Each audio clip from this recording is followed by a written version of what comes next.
This video is brought to you by Dahlstron. Hey carnivores, I found my next great challenge and this beautiful chef is going to teach me how to do it. This is Winnie Yee. If you watched last week, you saw Winnie tell me she was going to teach me how to make her char siu pork belly, which I am crazy excited about. I want you to show up here at 5 a.m. tomorrow morning. But and bring me some coffee. You know, even though you screwed up my coffee order, I'm still going to teach you how to do it. If you can't catch up, I'm not going to repeat myself again. okay, I better try to catch up. All right, Winnie, let's jump right in. All right, so first things first, you need to start with a beautiful pork belly. I've got this rectangular cut here, and I'm going to cut into 3 pieces. Look at these layers. You want nice layers of fat and meat. I'm using my Dahlstron Shogun knife, and look at this, just cuts like butter. Oh, I love this knife. Now I just need rectangular cuts like this. If you have any like fat hanging out on the edges, feel free to cut that off. And also here, you see there's just a ton of fat and not that much meat. It's just gonna waste space in my smoker, and we don't want that. All right, so is this going to become sausage? Yes, we just made grind. sausage last week. We just grind this up. Perfect. All right. As you can see, also this side, there's a lot of fat. I'm just gonna trim it a little bit so I can see a little bit more meat, and that's a good piece here. So we got 3 good pieces. So this is my secret wet rub. I can't tell you the exact ingredients I have in here, but I'll tell you this. There's Shaoxing wine, there's spice powder, there's tangerine powder, fennel seeds, cumin, coriander, star anise, clove. There's a little, there's sugar, a little bit of oyster sauce. So there's a lot of things going on here. So I'm gonna have to try to replicate this next week, and I know we're not gonna give away the secret recipe. Nope. Should I just find a char siu barbecue recipe, or just play with the ingredients and see if I can use my chef skills? So cooking is like an art form. It's not all scientific. You don't have to follow the exact ingredients. The best tool that you can use is your tongue. That's all I'm gonna say. You gotta taste it. Make sure it's balanced. You know, you got your sweet, savory, your acidic, your umami, your bitterness. Make sure it's, you know, balanced and you're good. Okay. Right? So when I work in the kitchen, I don't like to waste. Right. So this is going to be my base for my glaze later. Oh, nice. Okay. So I like to layer on ingredients or recipes. That way, like, if I prep this, if I prep a whole jug of this, like I've already done part of my glaze recipe. You know what I mean? Now let me ask you a question. Usually I get salt on the meat first. Is there salt in? Yes. Okay. So we're salting it in the wet rub. This is salt. There's oyster sauce, and it's very salt heavy. Got it. Okay.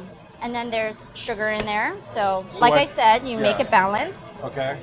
This is very aggressive in terms of the flavor profile, but we're not using a lot. Like the chef who created the recipe. Yes, exactly. But you haven't seen aggressive yet. Uh-oh. So you can, like I noticed, Oh my God! Oh my God! Hey guys, it's Bradley Robinson from Chud's Barbecue. Come here. Oh yeah, rub it. Oh, you want to eat it? You got to come back and so taste it later, we're Bradley. doing pork belly sashimi today. Yeah, you want some? Yeah. Really tasty. I'll be back when it's All right. Okay. Thanks, Bradley. All right. So we got our wet rub on. Yep. Next thing we do is bring it to the smoker. All right. We'll meet you at the grill. Very nice smoker you got here, Winnie. Thank you. I requested a red smoker to match all Eat More Vegans and my lipstick. I noticed the lipsticks So, Eat More Vegan. yeah. All right.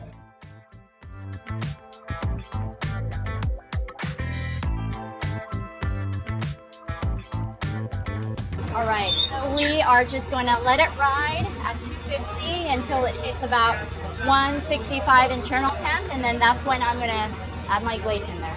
Exciting. All right, we'll be back when we get to that point. We're back, we're outside, so we got our hats on, so you guys don't have to look at the red hair for a little bit. And it's time to get sauced. Yes. All right. Yes, we're but going to make not our drunken. No. We're making char siu. That's the late night show. Yes, that's a late night show. You guys don't get to come for that. So tell us what we're making and how we're making it. So we're making the char siu glaze, also sauce. I'm going to glaze that pork belly with this. Right. At the last 30 minutes of cook. Right. And then right before service, I'm going to do a drizzle on it just to give it that oomph of flavor. Perfect. So I can't tell you the proportions I'm putting in, but I can tell you what I'm It's a secret. putting in. All right. I have Shaoxing wine, which is a sherry. Okay. It's a Chinese cooking wine. Then I'm putting a shit ton of honey. Can you help me, A please? shit ton. All right. That is a lot of honey. It is. So But is that this the a primary sweetness for? Yes. Okay. It's going to be backed up with brown sugar, Right. but the main source of sweetness is going to be from the honey. Okay. I like the way it glazes. It gives it some consistency. Yeah. So guys, this is the second time you're seeing us incorporate honey into a barbecue recipe. Remember that pastrami video where Joe Carroll taught me how to make pastrami? We put it in the brine. So honey might have to become part of my regular pantry. All right, what else we got? Fermented bean curd. Does that taste better than it sounds? In your mouth. You just got slapped in the face with flavor. Yeah. Somebody get me a water. That is really flavorful. It's not as bad as I thought it was going to be. It's actually No. good taste, but that is strong. It's very pleasant, but right. it's very, very strong. Okay. So we're gonna put a lot of that. So Okay. my glazes are very potent. A little goes a long way. I don't like to dilute it too much. So we're just gonna let So this make the boil. strong glaze, but only put a little bit on. Yep, I've got, it's a dark soya sauce. Okay. And this one is very hard to find. This specific brand is made in Malaysia, just Okay, like me. just like you, made in Yes. Malaysia. Okay. This is my molasses alternative. So if I can't Sweetness. find it, which I probably won't be able to back in Raleigh, I can use molasses. Okay. Then I'm gonna put some hoisin sauce. Okay. Hoisin, if you don't know, is a plum sauce. No, it's not. No, it's not. Don't listen to him, Don't guys. listen to me at all. What is hoisin sauce? Have you had pho? Yes. Okay, so at the table you have this sriracha chili sauce, and then Right. you have this brown sauce. It's Right. sweet. It's kind of like it's our Asian barbecue. Right. So it's sweet and savory, but it's mostly sweet. But it's not made from plums. No, Okay. that's different. And then I'm putting some oyster sauce. This gives it a lot of umami. I gotta do my spice. Also from the wet rub that we Yeah, used the wet earlier. Okay. And then we just wait like 30 minutes. We're gonna let this simmer. We'll be back, you guys, to see what it looks like when it's done. It's gonna be thick. It's gonna be thick. All right. It's gonna be thicker than your mom. We'll be right back. All right, Al, so it's been about half an hour. We let this simmer. You guys smell this? that aroma. Oh my goodness. And you want this consistency, right? Yeah. You see the chunks in there. I'm gonna blend them to make sure it's balanced. Right? Let's just take it to the table and blend it. Okay, we're gonna head into the kitchen and we're gonna blend it in there. Okay, so we got the sauce made, and now it's time to glaze, right? Yes. So you said because you make it strong, we don't need to put a lot of glaze on like I usually do. It's like maybe a third of what I usually put on. So I guess that using the strong sauce. We're gonna glaze later anyways. Right. I wanted to infuse more flavors into the meat, into the belly itself. But once you slice and you serve, you glaze again. Okay. God, this is gonna be so good. All right, so a half hour from now we get to pull these. Yep. All right. It'll be a half hour for us. For you, it'll be like that. So we've got this beautiful piece of meat here that you made, Al. I am so excited. Yeah. So Yeah. can somebody grab me a knife, please? Wait, we don't need a knife. I got a surprise. Okay. So you know this is sponsored by Dahlstrong, right? Okay. All right.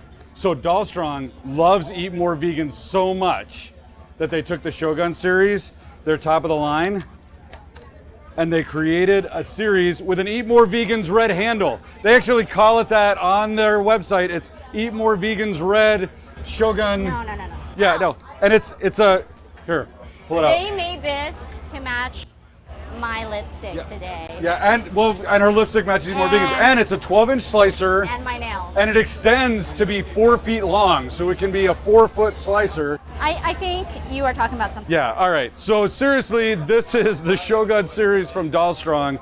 It's a beautiful knife. This is the top of the line, Japanese AUS 10 steel. It's incredibly hard, incredibly sharp, or I guess we're gonna see how sharp it is. So sharp, so beautiful. Is this worthy of your pork belly? I can kind of see myself here on my reflection. I can, apply lipstick with this. So yeah, this is a nicely made knife, very well balanced, feels really good in my hands. I have small hands. And they're free.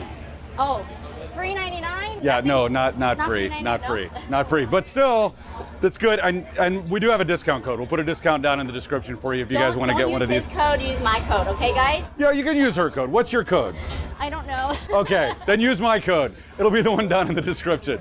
All right, should we slice into this? Do you want to do it or you want me to do it?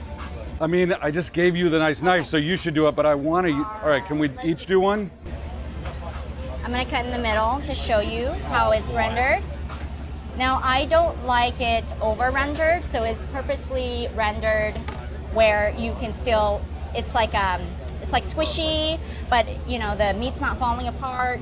So the fat's still got structure. Yes, and what I'm going for is like a creamy fat. So it's got structure, it's got body, and then when it hits your mouth, it just blends in together with the meat. So that experience yesterday where it was more tender than most pork belly didn't fall apart in my mouth, that's because of the temperature you brought it to? Yes. So you're cooking the meat low and slow so that the fat has time to render. Right. And oh, look at that. This is a great piece of meat to just put in another dish like fried rice or noodles, ramen. Or just in your mouth. Or just in your mouth. Right. And do you remember that glaze we made out? Yes. I'm going to hit it with that glaze one last time. Okay. Right here. All right. Can I taste it now? Sure, why not? All right. I know Guys, you've been drooling this whole time. I have been drooling this whole time. Look at this, guys. Oh my God. Winnie. What do you think? Sweet, savory, Yes, yes. sweet, salty, smoky? It's not overly salt. There's some salt, but like pork belly is usually so salty. This isn't salty at all. It's got the sweetness, but it's the Asian sweetness. It's not barbecue sauce. It doesn't taste, I mean, I know it's barbecue, but it doesn't taste like barbecue sauce. American barbecue sauce. Yeah, that's true. It doesn't taste like American barbecue This is sauce. Chinese barbecue. This is so absolutely wonderful. Do you think you've taught me enough that when I go back next week and do this, that I can pull it off? Yes, because your most valuable tool is your tongue. Is my tongue. All right, next week I'm gonna try this. So make sure you stay tuned for that. Check out that video, and we'll see you next week on Eat More Vegans.